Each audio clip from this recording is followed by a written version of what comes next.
Hello students, welcome to my channel Chemistry World by Vandana.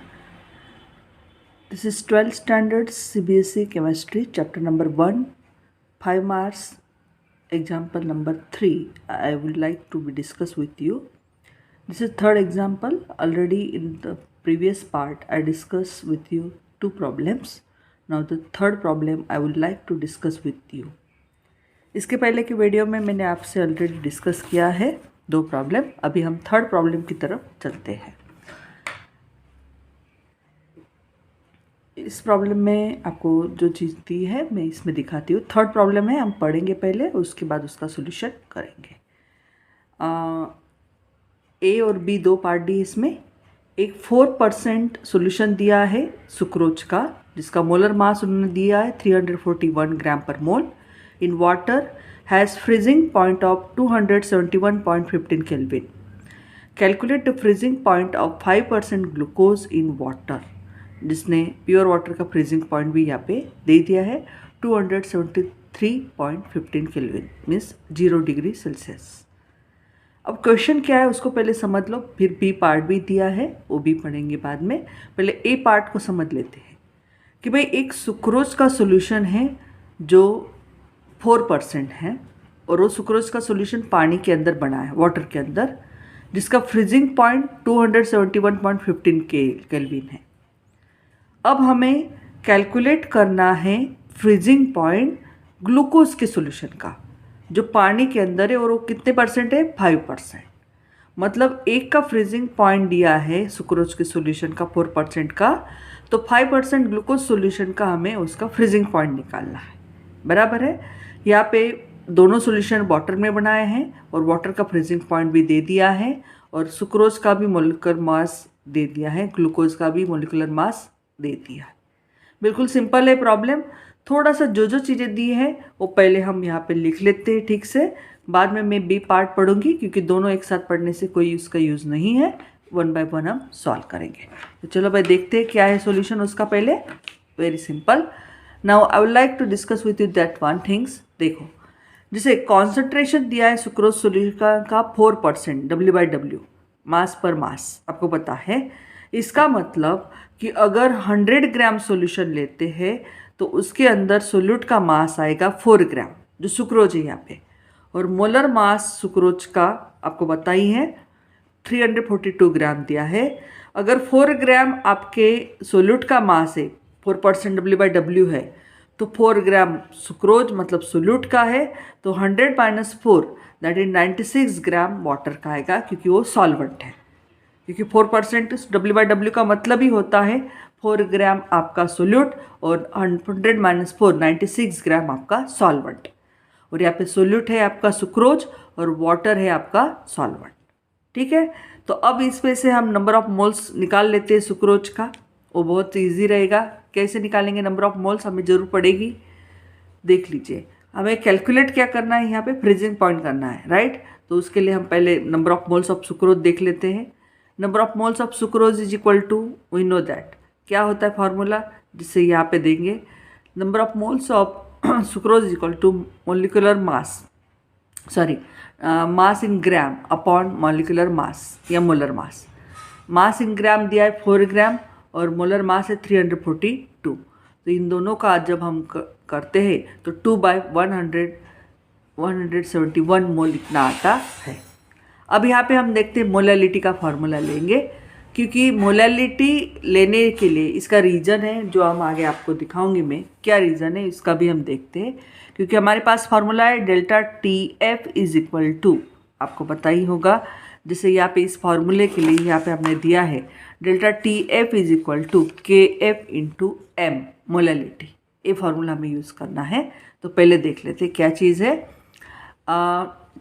Molality of solution is equal to, we know that one, number of moles of sucrose आपको दिया है और molar mass, sorry mass of solvent in kg. ठीक है. तो यहाँ पे देख लीजिए पहले क्या करेंगे हम. Very simple. Molality small m is equal to number of moles of solute upon mass of the solvent in kg. तो अभी हमने निकाला यहाँ पे 2/1/71 into, sorry divided, mass of solvent 96 से केजी में लेना है, वो तो ग्राम में, इसलिए डिवाइडेड 1000, तो ऊपर जाके वो 1000 आ जाएगा। ठीक है, तो देख लीजिए ये सब चीज़ें हैं वैसी की वैसी रखनी है, उसको कैलकुलेशन करने की ज़रूरत नहीं है। 2 × 1000 2000 और 171 × 96 मोल पर केजी, ये मोलैलिटी आ गई। अब इसकी मदद से हम दूसरा आगे का पार्ट करेंगे। क्या पार्ट है देख लीजिए, यहाँ पे आपको क्या क्या चीज़ें दी है। जैसे यहाँ पे दिया है फ्रीजिंग पॉइंट ऑफ सॉल्यूशन और फ्रीजिंग पॉइंट ऑफ सॉल्वेंट। आप देख लीजिए जो सॉल्यूशन दिया है पहला वाला, जैसे सुक्रोज का सॉल्यूशन है, उसका फ्रीजिंग पॉइंट दिया है 271.5 सुक्रोज इन वाटर, और फ्रीजिंग पॉइंट ऑफ सॉल्वेंट दिया है वाटर का 273.15 केल्विन, राइट। तो TF दिया है और TF नॉट भी दिया है, और आपको पता है दैट वन, आप यहाँ पे देख लो, जैसे फ्रीजिंग पॉइंट में देख लो, you find that one solution बनने के बाद delta TF is equal to, you find that deflation जो हो रहा है आपका इन freezing point TF not minus TF। तो सॉल्वेंट है, पहले सॉल्वेंट का इतना था, सॉल्यूशन बनने के बाद इतना हो गया, बराबर है। तो आपका आता है 2 डिग्री 2 केल्विन, 273.15 माइनस 271.15 ये किया तो 2 केल्विन आया। और हमारे पास फॉर्मूला है delta TF is equal to KF into M। This is 2 kelvin, KF हमें निकालना है अभी, क्योंकि वही हमें दूसरे वाले ग्लूकोज के सॉल्यूशन के लिए ज़रूरत पड़ेगी। मोलैलिटी हमने अभी लिखा ली 2000 डिवाइडेड 171 इंटू 96। बस अब KF निकालना है, तो KF को इधर ले लो और ये सभी चीज़ें आपको इधर ट्रांसफ़र कर देनी इधर। तो 2A वाला ऊपर, न्यूमरेटर वाला डिनोमिनेटर में जाएगा और डिनोमिनेटर वाला न्यूमरेटर में आ जाएगा। तो 2 × 171 × 96 और 2000 डिवाइडेड हो जाएगा। ठीक है, अब इन सबको 2 से इसको डिवाइड करो 1000, ये चीज़ भी हम वैसे की वैसे रखेंगे क्योंकि वो आगे जाके कट ही होनी है। तो इसका 171 × 96 अपॉन 1000 kg पर मोल, ये हमारा KF आया। अब दूसरा वाला हमारा पार्ट दिया है, जैसे 5% ग्लूकोज सॉल्यूशन है, राइट। चलो 5% ग्लूकोज सॉल्यूशन है, मतलब चलो भाई 100 ग्राम सॉल्यूशन है, मतलब मास ऑफ सोल्यूट ग्लूकोज का 5 ग्राम आया, तो सॉल्वेंट का 100 - 5 95 ग्राम आएगा। ग्लूकोज का मॉलिकुलर मास दिया है, मोलर मास दिया है 180 ग्राम पर मोल। अब नंबर ऑफ मोल्स हम निकाल लेते हैं ग्लूकोज के, आपको पता है mass in gram divided molar mass 5/180, that is 5 × 1 = 5, 5 × 3 = 15 और 3 बचे, 5 × 6 = 30, मीन्स 1/36। 5 डिवाइडेड 180 ये आता है। ठीक है, इधर 5 डिवाइडेड 5 × 36, इसके 180 के फैक्टर निकालें। 3 × 36 × 5, 5 कट हो जाएगा, 1/36 मोल है। चलो मोलैलिटी निकाल लेते हैं। Molality is equal to what, number of moles of glucose upon mass of the solvent in gram in KG. तो 1/36 95 ग्राम में था, तो केजी में करने के लिए डिवाइडेड 1000, ऊपर जाएगा तो 1/36 × 1000/95, ए मोलैलिटी आ गई। चलो हमारे पास फार्मूला है delta TF is equal to, what is the formula, delta TF is equal to KF into M। KF ऊपर हमने निकाला 171 × 96/1000 मल्टीप्लाई, मोलैबिलिटी अभी निकाली हमने 1000/95 × 36, 1000 कट हो जाएगा, 176 1 × 96 95 36। अगर इन सभी चीज़ों को हम कैलकुलेट करते हैं तो हमारे पास ये लगभग आता है, सब कट कुट करके, जिसे हमने यहाँ पे दिखाया आपको। जैसे यहाँ पे सबसे पहले तो आप डायरेक्टली भी कर सकते हो, सिर्फ इसको थोड़ा सा आप 2 से दोनों को डिवाइड किया और इस सब करने के बाद 4.8 केल्विन आ गया। ये हमारा difference in delta TF, that one is here. तो आप देखो delta TF is equal to TF not minus TF, that is freezing point of water minus freezing point of solution, that is glucose solution. चलो भाई ये 4.8 है, water का दिया है 273.15, हमें सॉल्यूशन ग्लूकोज सॉल्यूशन का निकालना है। तो इसको इधर ले लो, 4 is equal to 4.8 is equal to this, तो इधर आएगा इधर आ जाएगा, तो सब्ट्रैक्शन करो तो लगभग आता है 268.35 kelvin. This is the freezing point of 5% solution 268.35 kelvin. अभी ए सिर्फ पार्ट ए हुआ है हमारा, this is the only part A जिसमें हमने अभी निकाला, राइट। अब हमारा दूसरा पार्ट बी भी है। अभी हमने सिर्फ सॉल्यूशन का ए पार्ट निकाला, बी पार्ट पढ़ लेते हैं, क्या है बी क्वेश्चंस देख लो। तो मुझे आशा है कि आपको पहला पार्ट समझ में आ गया होगा। अब दूसरा पार्ट दिया है, a solution is prepare from 1.25 gram of oil in of winter green, that is methyl salicylate. Winter green बोलते हैं उसको, जो सॉल्यूशन है मेथिल सैलिसिलेट, इसको विंटर ग्रीन बोला जाता है। तो हमने 1.25 ग्राम ऑफ ऑयल लिया विंटर ग्रीन का, मतलब मेथिल सैलिसिलेट का, इन 90 ग्राम ऑफ बेंजीन के अंदर। बेंजीन यहाँ पे सॉल्वेंट है और आपका methyl salicylate means oil of winter green आपका सोल्यूट है। तो उसका जो दोनों चीज़ों मिक्स करने के बाद, मतलब 1.25 ग्राम ऑयल को 900 ग्राम बेंजीन के अंदर मिक्स करने के बाद जो सॉल्यूशन बना, उसका बॉइलिंग पॉइंट है 80.31 डिग्री सेल्सियस। तो हमें डिटरमाइन करना है मोलर मास इस कंपाउंड का, और प्योर बेंजीन का बीपी दिया है और केबी भी दिया है बेंजीन का 2.53 डिग्री सेल्सियस केजी पर मोल, और बॉइलिंग पॉइंट ऑफ बेंजीन दिया है 80.10 डिग्री सेल्सियस। वेरी सिंपल, कुछ है नहीं उस प्रॉब्लम में, सिर्फ उसको सॉल्यूशन देखते वक्त देख लीजिए। बी पार्ट में यहाँ पे दिखा रही हूँ आपको कैसे करना है। बी पार्ट में जो जो चीज़ें दी दिख लीजिए। Oil of the winter green means आपको मेथिल सैलिसिलेट जो आपका सोल्यूट है उसका मास दिया है 1.25 ग्राम, और mass of the solvent that is benzene दिया है 90 ग्राम। आपको पता ही है यहाँ पे winter green means oil of winter green means that one methyl salicylate in water in benzene, right. अब ये जो दिया है ये आपका सॉल्यूशन है जिसमें benzene TF naught minus TF, sorry TB naught minus TB naught means boiling point of the solvent minus boiling point of solution. तो बॉइलिंग पॉइंट ऑफ सॉल्वेंट है, ए बेंजीन का दिया बॉइलिंग पॉइंट 80.31, और boiling point of solution दिया है that is wintergreen, oil of wintergreen in benzene 80.10। तो 0.21 degree a delta TF आया, right. This one is your. Now what is the molecular mass of solution, KB दिया है। अब हमारे पास formula है delta TAB is equal to KB into M। अब हमने डेल्टा TF तो निकाल लिया, 0.21 इज इक्वल टू KB हमारा पास दिया हुआ उन्होंने वैल्यू 2.53 लिखा, into molality mass of number of moles of that one solute कैसे निकालेंगे, WB/MB, और mass of the solvent in kg। ये फार्मूला तो आपके पास है ही। तो 0.21 is equal to 2.53 into 1.25 divided molecular mass निकालना है 90/1000, क्योंकि वो ग्राम में दिया है उसको kg में करने के लिए। तो ठीक है, MB को इधर लेके आओ और इसको नीचे ले जाओ। MB इधर लेके आए तो 2.53 इंटू 1.25 इंटू 1000 अपॉन क्या आएगा आपका 0.21 इंटू 90। 0.21 नीचे आ गया, MB ऊपर चला गया।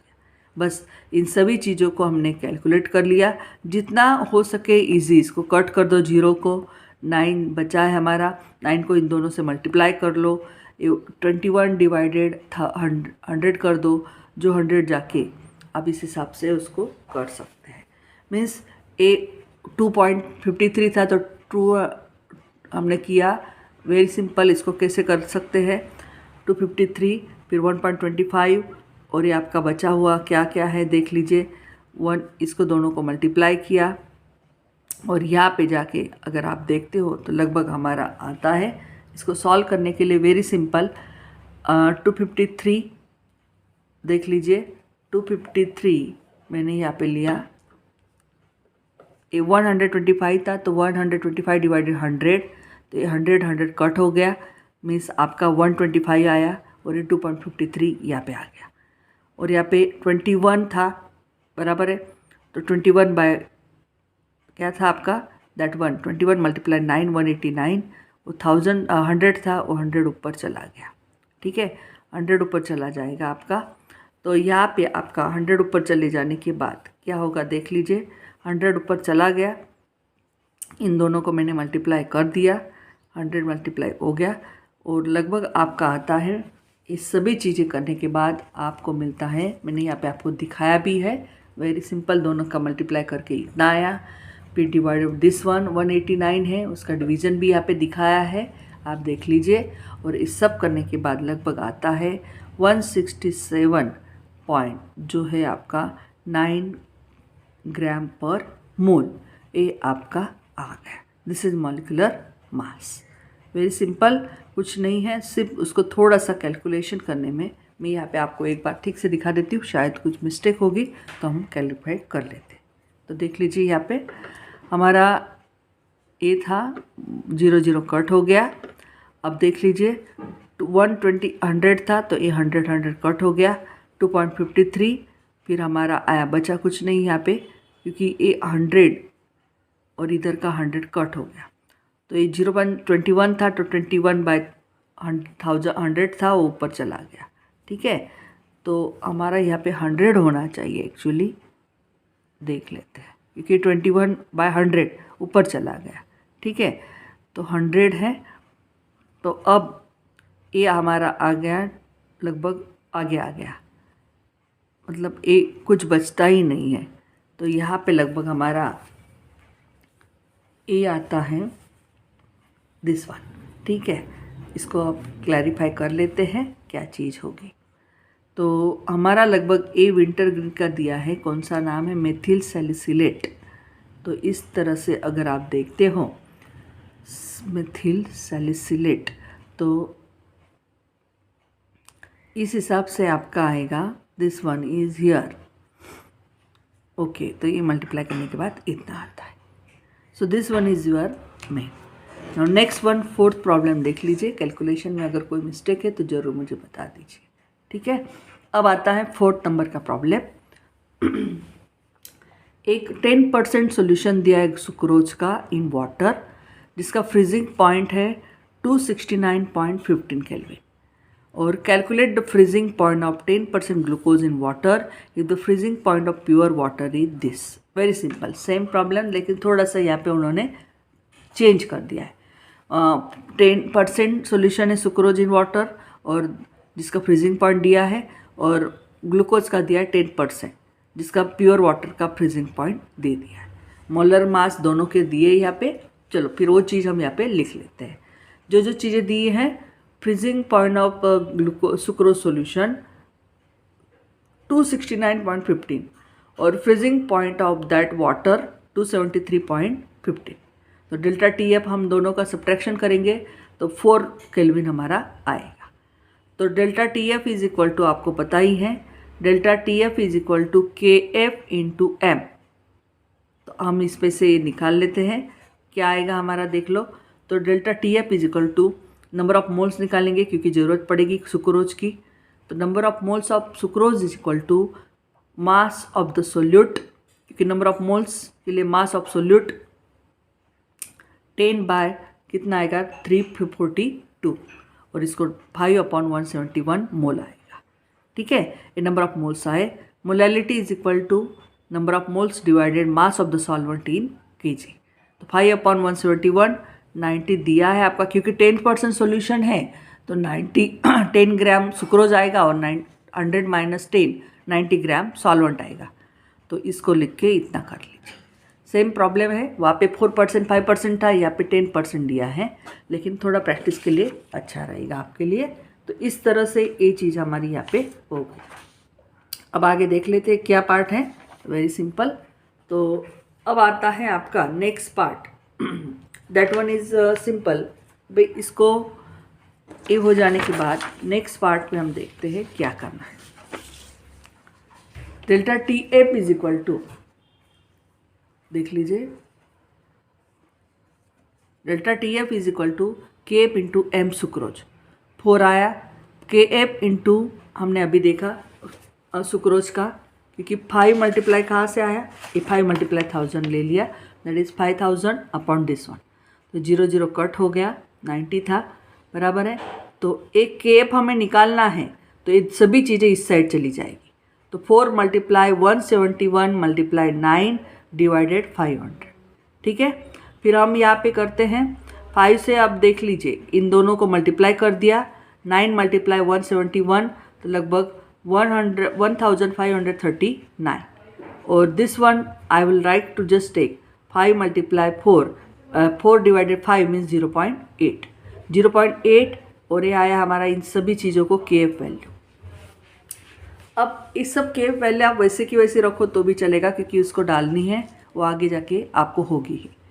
मास ऑफ द ग्लूकोज 10% दिया है, मास 10% मतलब 10 ग्राम ग्लूकोज आया, तो सॉल्वेंट का आएगा 100 - 10 that is 90 gram. Molar mass glucose का 180 ग्राम पर मोल दिया है।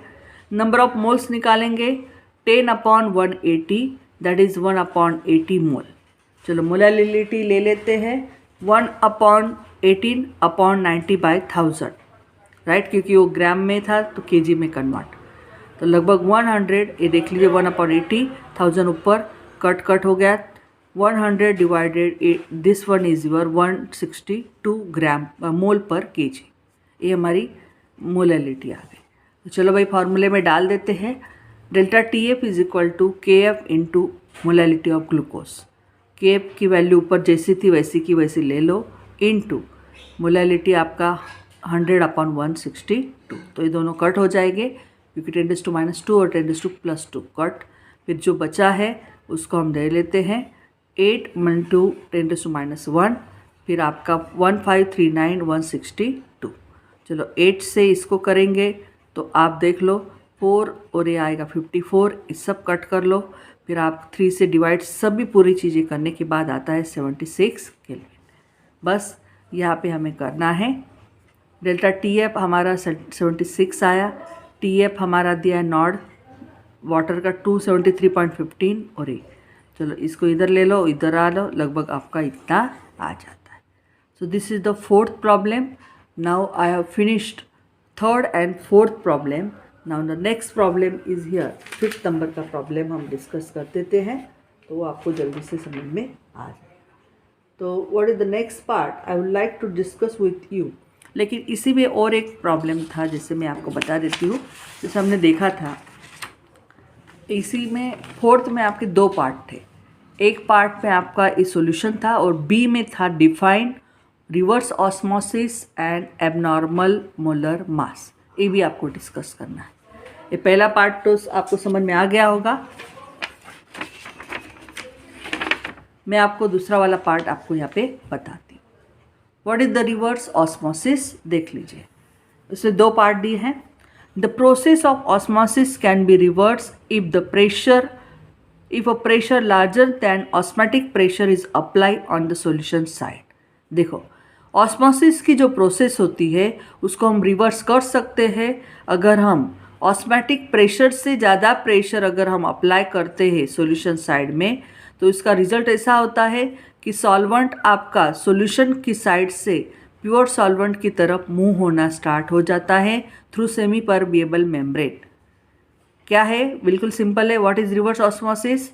अगर मैं ऑस्मोसिस को रिवर्स करना है मेरा, आप देख लीजिए कि यहाँ पे ऑस्मैटिक प्रेशर अगर आप सॉल्यूशन साइड पे ज़्यादा लगाते हो तो बिल्कुल सॉल्यूशन से सॉल्वेंट की तरफ आपका यहाँ पे मूवमेंट शुरू हो जाएगा। मतलब ऑस्मोसिस में कैसे हो रहा था आपको पता है, इधर सॉल्यूशन है और इधर सॉल्वेंट है। तो आप देख लो, जब तक प्रेशर सेम ना हो जाए तब तक आपको पता ही है कि दोनों साइड में मूवमेंट चलती रहती है ऑस्मोसिस में, आप देखते हो। लेकिन अगर यही प्रोसेस को रिवर्स करना है तो आप क्या करोगे, यहाँ पे सॉल्यूशन साइड जहाँ है और इधर सॉल्वेंट है, तो सॉल्यूशन की तरफ आप प्रेशर ज़्यादा अप्लाई कर दो। तो क्या होगा कि आपके सॉल्यूशन में से सॉल्वेंट जो है वो प्योर सॉल्वेंट की तरफ मूवमेंट करना शुरू कर देंगे सेमी परमेबल मेम्ब्रेन में से, और इसी प्रोसेस को रिवर्स ऑस्मोसिस बोलते हैं। अब दूसरा दिया है एबनॉर्मल मोलर मास। का मतलब क्या है? The abnormal molar mass is the theoretical, इसका मतलब है कि जो थेरोटिकल वैल्यूज़ होती है मोलर मास की, when calculated from colligative properties of solution, जो थ्योरेटिकल वैल्यूज हमने जितने भी प्रॉब्लम देखे कॉलिगेटिव प्रॉपर्टीज़ के, elevation in boiling point, deflection in freezing point वगैरह सब कुछ, राइट। इन सब में हम जितने भी मॉलिकुलर मास का कैलकुलेशन कर रहे थे फार्मूले से, delta T F is equal to K F into M या delta T B is equal to K B into M, ये सब थ्योरेटिकल वैल्यू मॉलिकुलर मास की हम जो कैलकुलेट कर रहे थे कॉलिगेटिव प्रॉपर्टीज़ में से सॉल्यूशन की, और कभी कभी हमें मिलती है differ from the experimental values. मतलब हम जो कैलकुलेट करते थ्योरेटिकली या एक्सपेरिमेंटली जो निकालते हैं, तो एक्सपेरिमेंटली और कैलकुलेशन इन दोनों में हमें वैल्यूज जो है मोलर मास का डिफरेंस नज़र आता है, और इसी वैल्यू को हमेशा एबनॉर्मल मोलर मास कहा जाता है। तो ए भी आपको उसमें 2 पार्ट थे, ए और बी, तो इस तरह से 3 मार्क का प्रॉब्लम हो जाता है, और ये 2 मार्क के आपके हो सकते थे। रिडिफाइन करना है तो इतना भी आपका काफ़ी है। तो एक नेक्स्ट प्रॉब्लम है, मैं वो आपको डिस्कस कर देती हूँ 5th नंबर का, फिर बाकी के प्रॉब्लम हम दूसरे पार्ट में ले लेंगे। चलो 5th नंबर का प्रॉब्लम है, मैं आपको डिस्कस करा दूँ। आशा करती हूँ आपको समझ में आ गया होगा। अगर कोई डाउट है तो मुझे ज़रूर कमेंट बॉक्स में लिखिए। 5th नंबर का प्रॉब्लम है, ए पार्ट है, इसमें मैं पहले सिर्फ ए पार्ट ही पढ़ूंगी और वही सॉल्यूशन हम करेंगे। 30 ग्राम ऑफ यूरिया दिया है जिसका मोलर मास है 60 ग्राम। आपको पता ही है यूरिया का फॉर्मूला है हमारा NH2CONH2 हमारा यूरिया का फॉर्मूला है, राइट। तो इसमें आप देख लीजिए 2 नाइट्रोजन दिए हैं और एक कार्बन और एक ऑक्सीजन, यूरिया का फॉर्मूला दिया है आपका। तो इसका मोलर मास उन्होंने दिया है, this one is your very simple. तो यूरिया 30 ग्राम को डिज़ोल्व किया 846 ग्राम ऑफ वाटर में।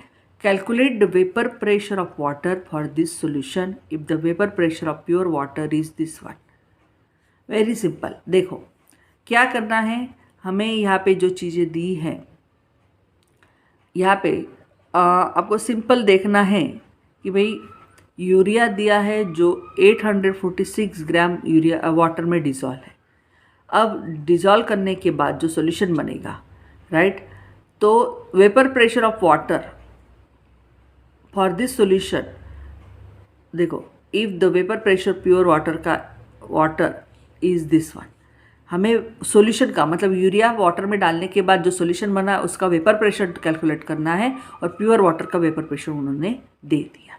तो चलो भाई पहले जो जो ए पार्ट है उसका हम सॉल्यूशन कर लेते हैं, बाद में बी पार्ट लेंगे। जो जो चीज़ें दी है उसको लिख लेते हैं। देख लीजिए यहाँ पे दिया है मास of the solute that is 30 ग्राम, उसी का मोलर मास 60 ग्राम आएगा। वाटर का दिया है मास इन ग्राम 846, और आपको पता ही है जो दिया 23.8, this is the vapour pressure of pure water, PA0, PA हमें निकालना है, और ए में का ज़रूरत नहीं पड़ेगी क्योंकि यहाँ पे देख लीजिए PA0 minus PA upon PA0 is equal to molar mass XP। आपको ये 23.8 माइनस PA 23.8। अब W/MB यहाँ पे इन दोनों में से आपको पता ही है number of moles of solute is equal two moles of solute upon moles of solute plus solvent, लेकिन सॉल्वेंट के बहुत ज़्यादा है तो इन दोनों का प्लस में ये ही ले लेंगे। तो 30/60 डिवाइडेड 846 डिवाइडेड मोलर मास 18। तो चलो इसको उल्टा कर लेते हैं, 30/60 18 दिस वन। तो इकट्ठ करने के बाद 3 2 जार 6, 2 से इसको किया 9, 9 से इन दोनों को किया 9 1 जार 9 9 जार 81 और 9 4 जार 36, मीन्स 1/, आपका 94 आया। 1/94 is equal to 23.8 minus PA upon 23.8। इसको इस साइड लेके जा सकते हैं। चलो इसका कैलकुलेशन हम देख लेते हैं क्या है। वेरी सिंपल, जो जो चीज़ें आपको दी है उसको सिर्फ इस साइड में आपको ला के देखनी है। देख लीजिए क्या किया हमने इसमें, मैं आपको यहाँ पे दिखा देती हूँ। Okay, this one is here 23.8 minus PA, और ये आपका जो दिया है हमने सिर्फ उसको 94। ओके चलो पीए लाना है। पीए के लिए तो देखो पीए जो है उसको हमने क्या किया, दोनों साइड में कर दिया, इसको सेपरेट आउट कर देंगे तो जल्दी आ जाएगा। ठीक है, वेरी सिंपल। यहाँ पे कैलकुलेशन कर दिखा देती हूँ मैं आपको इसको क्या करना, इधर लेके जाना है और 23.8 और ये 23 माइनस दिस पी साइड देख लो, ए वाला 23.8 माइनस 23.8/40 ना पी साइड चला। तो चलो इसको देख लेते हैं। ए आपका हो जाएगा लगभग इधर 94 दिस वन, तो 94 माइनस 1, क्योंकि यहाँ पे मैं मल्टीप्लाई करती हूँ क्रॉस वाला भी कर सकते हैं आप। तो 94 माइनस 1, क्योंकि 23.8 कॉमन निकल जाएगा, 93 दिस वन। तो अब क्या करेंगे, ये बहुत बड़ा कैलकुलेशन आएगा, तो हम इन दोनों का मल्टीप्लाई कर देते हैं। यहाँ पे मैंने आपको दिखाया मल्टीप्लाई, देखो इन दोनों का मल्टीप्लाई करके इतना आया। फिर एक पॉइंट रख देंगे क्योंकि ए 1 डेसिमल है 1, फिर वो 94 से डिवाइड किया तो लगभग 23.6 आपका आता है। This is the vapour pressure of the solution of urea in water का ये था। अब बी पार्ट उन्होंने क्या दिया है वो बी पार्ट देख लेते, पहले पढ़ लेते हैं। दूसरा बी एक क्वेश्चन दिया है, क्या है क्वेश्चन देख लीजिए। विशा to 2 aqua solutions, 2 aqua solution है, one containing 7.5 gram of urea and other containing 42.75 gram of substance Z in 100 gram water. If it was observed that both the solution froze at the same temperature, calculate the molar mass of Z. भाई 2 solution है, एक solution आपका urea का है, दूसरा solution Z का है, जिसमें यूरिया है 7.5 ग्राम और वो लगभग आपका दिया है कितने में, 7.5 ग्राम यूरिया और 42.75 ग्राम दिया है आपका। और दूसरा है सॉल्यूशन जो जेड वाला सॉल्यूशन है, जो लगभग 42.75 ग्राम जेड है, जो 100 ग्राम में है। और दोनों का सॉल्यूशन बनाने के, एक में यूरिया का सॉल्यूशन, दूसरे में जेड का सॉल्यूशन पानी में बना है, तो दोनों का फ्रीजिंग पॉइंट सेम है, तो हमें मोलर मास निकालना है जेड का। तो बिल्कुल सिंपल है, देख लीजिए क्या प्रॉब्लम है। तो very simple, I would like to just discuss this solution here. देखो जो जो चीज़ें दी है उसको लिख लेते हैं। मास ऑफ द यूरिया दिया है, मोलर मास 60 है, मास ऑफ द जेड दिया है, उसका मोलर मास निकालना है, और सॉल्यूशन का जो है आपको मास दे दिया है 100। अगर दोनों सॉल्यूशन आपके same mass of the solvent 100, दोनों सॉल्यूशन का फ्रीजिंग पॉइंट सेम है, मतलब delta TF is equal to KF into M। तो आपको पता चल जाएगा सेम है फ्रीजिंग पॉइंट, तो डेल्टा TF KF बराबर KF M बराबर KF कट हो जाएगा, तो molality of urea is equal to molality of Z. तो इन दोनों का लिख लेते हैं, दिस वन 100 बाई दिस, ये भी कट हो जाएगा, means this one is equal to this. Simple आएगा। आप इसका कैलकुलेशन में क्या आएगा देख लीजिए, यहाँ पे आपका आएगा ये 7.5, आपको पता ही है, यहाँ पे देख लेते हैं क्या है 7.5 a mass of the urea in gram upon molar mass is equal to mass of Z in gram by molecular mass of Z या molar mass। तो ये निकालना है, तो इसको इधर लेके आओ, राइट, और ये सब चीज़ें इन्वर्स होके इधर आ जाएगी, मीन्स 42.75 मल्टीप्लाई 60, जो इधर डिनोमिनेटर में था वो न्यूमरेटर में आ गया, और न्यूमरेटर में था वो डिनोमिनेटर में आ गया। ठीक है, देखो दिस वन 100 डिवाइडेड 60, 75 डिवाइडेड 10 ऊपर चला गया। इस सब कट करने के बाद आपका लगभग आता है 342 ग्राम पर मोल। ए मोलर मास आपका आया ऑफ द जेड, और उसी में आपका बन गया ए पार्ट बी। आशा करती हूँ कि आपको ए पूरा जो समझ में आ गया होगा, मतलब लगभग मैंने 3rd, 4th, 5th 3 प्रॉब्लम यहाँ पे डिस्कस किए, और नेक्स्ट पार्ट में मैं और 4 प्रॉब्लम आपसे डिस्कस करने वाली हूँ 5 मार्क्स के। तो इस तरह से आपके 2 प्रॉब्लम ए और बी आते हैं, जो आपको 2.5 मार्क्स के होते हैं। उसमें आपका यूनिट लिखना, पूरा कैलकुलेशन लिखना बहुत ज़रूरी है। इसमें अगर आपको कोई डिफ़िकल्टी आती है तो आप मुझे पूछ सकते हैं, लेकिन मैं यहाँ पे आपको साइड में फिर से करके दिखाती हूँ तो जल्दी समझ में आ जाएगा। 4275/100 इंटू 60 डिवाइडेड आपका दिया है 1/7, देख लीजिए 7.5 दिया है, तो मैं 7.5 को कैसे लिख रही हूँ, 10/75 ऊपर कर दिया मैं। बस आपको यहाँ पे करना है, एक जीरो कट, ए जीरो कट, दूसरा जीरो कट, ए भी जीरो कट, राइट। ये दोनों चीज़ें आप 25 3 जार, और ये 25 से भी कर सकते हो आप, 25 1 जार 25।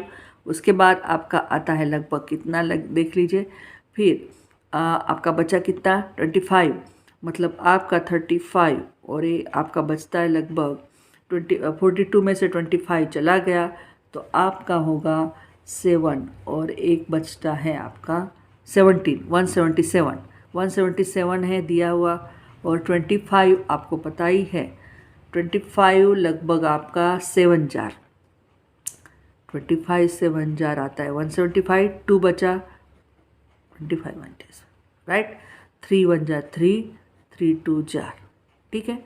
इन दोनों का मल्टीप्लाई करो 2, और ये आता है लगभग 342, ठीक है। ये भी आप कर सकते हो, या इतना करने की जरूरत नहीं है। तो thank you, hope you all understand this all problems. If you have any query difficulty please tell me, any suggestions, you are most welcome, and share to maximum students. Please subscribe my channel if still you have not subscribed it.